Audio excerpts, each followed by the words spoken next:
Between 1920 and 1929, there were three distinct business cycles with several minor ones within them.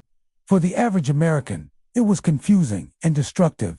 For the investor, it was a roller coaster ride to oblivion. We'll begin our story of that roller coaster ride with the word "up" typed in large capital letters. The Fed had inflated the money supply to pay for World War I. The resulting boom caused prices to rise, and now inflation was spinning out of control. On March 1st, 1920, the Fed raised interest rates to cool off the inflation. That caused a recession, and prices tumbled. Farmers were hit the hardest, and hundreds of country banks were closed. So now we write down, in 1921, the Fed lowered interest rates to stop the recession and to help the governments of Europe. Inflation and expanding debt resulted on April 1st, 1923. The Fed tightened credit to put the brakes on inflation. Now we write up, but only because it was offset by its simultaneous policy of lowering the rate at the discount window, thus encouraging banks to borrow new reserves to expand the money supply.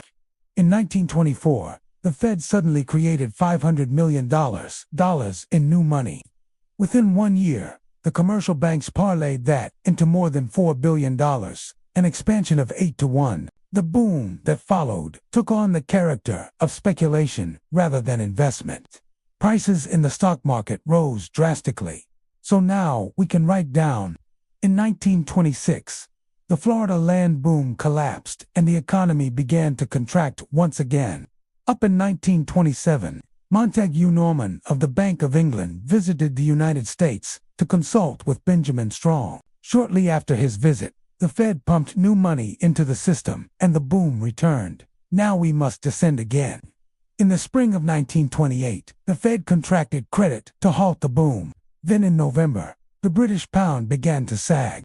The Fed lowered interest rates to encourage exports and boost the money supply.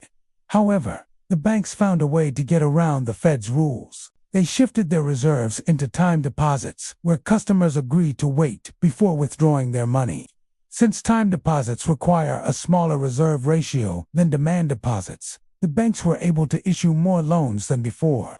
That offset the Fed's contraction of credit.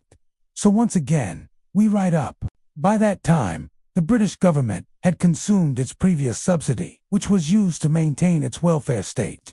In the spring of 1928, the pound sterling was again sagging on the international market, and gold began to flow back into the United States.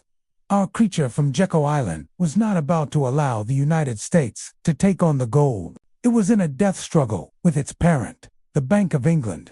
So once again, the fledgling creature came to the aid of the Bank of England. The Fed bought a huge volume of Banker-S acceptances to depress interest rates and halt the flow of gold.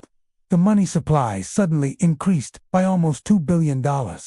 We now reach the final peak of our roller coaster, and then down. In August, the Fed reversed its expansionist policy. It sold Treasury bonds in the open market to remove money from circulation. It raised interest rates to attract foreign investors and stop the flow of gold. The money supply began to contract. Within 6 months, stock prices had collapsed and the Great Depression had begun. A few months later, the British pound went into a tailspin, and soon every nation on earth was devaluing its currency in an attempt to boost exports. The race to the bottom was on. We might have written up for the 7th time if it hadn't been for the fact that most of the banks had gone bankrupt. Thanks for watching. Make you like, comment, and subscribe.